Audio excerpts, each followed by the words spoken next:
पश्चिम बंगाल में इन दिनों एक अनोखी हलचल दिख रही है। ऐसे इलाके जिन्हें लंबे समय से अवैध बांग्लादेशी घुसपैठियों की बस्तियों के तौर पर जाना जाता था, जैसे कोलकाता के पास स्थित गुलशन कॉलोनी, अचानक खाली होने लगे हैं।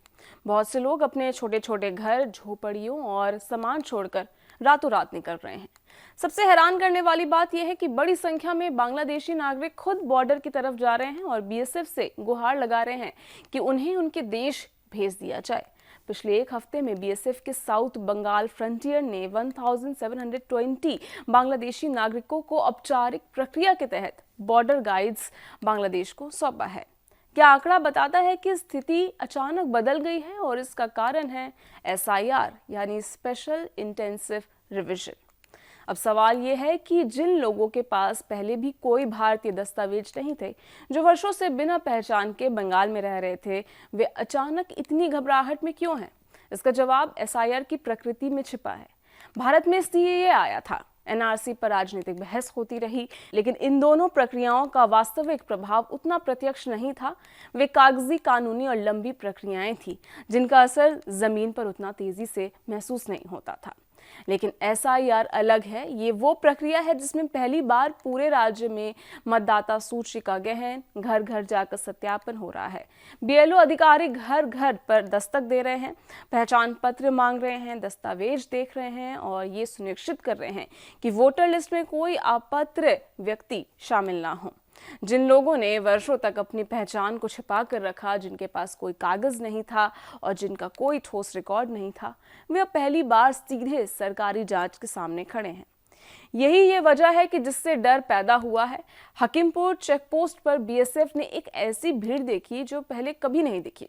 एक शख्स जो 2020 से भारत में रह रहा था साफ कहता है कि उसके पास कोई पहचान पत्र नहीं है और एसआईआर शुरू होने के बाद उससे लगा कि अब छिपना मुश्किल हो जाएगा, इसलिए वह वापस जा रहा है। दूसरा व्यक्ति जो 2009 से यानी पूरे 16 साल पश्चिम बंगाल में राजमिस्त्री का काम कर रहा था, उसने भी एसआईआर शुरू होते ही बंगाल छोड़ने का फैसला कर लिया।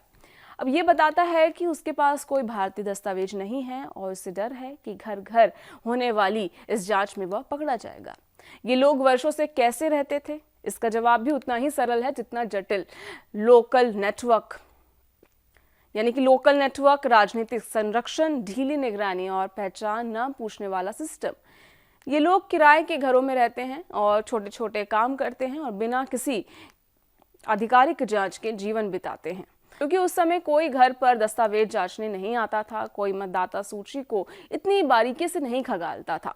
उनका अस्तित्व सिस्टम से दूर रहता था और यही उनकी सुरक्षा थी।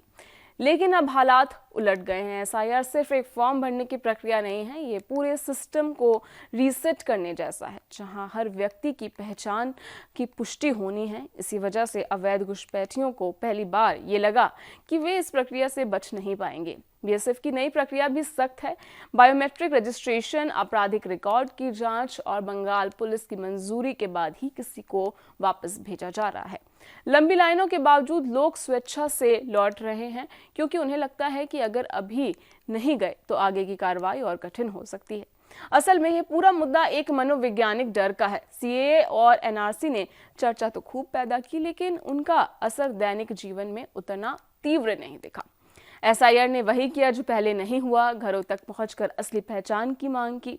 यही कारण है कि घुसपैठियों में ये धारणा बनी कि अब छिपना नामुमकिन है और इसी डर ने उन्हें पलायन के लिए मजबूर किया। संक्षेप में कहें तो एसआईआर ने वह दरवाज़ा खोल दिया जिसे वर्षों से बंद माना जा रहा था, और जैसे ही ये दरवाज़ा खुला, लंबे समय से छिपकर रहने वाला पूरा नेटवर्क अचानक उजाले में आ गया। जिससे घुसपैठियों में ये कड़वी सच्चाई उतर गई कि शायद अब लौट जाना ही सुरक्षित विकल्प है।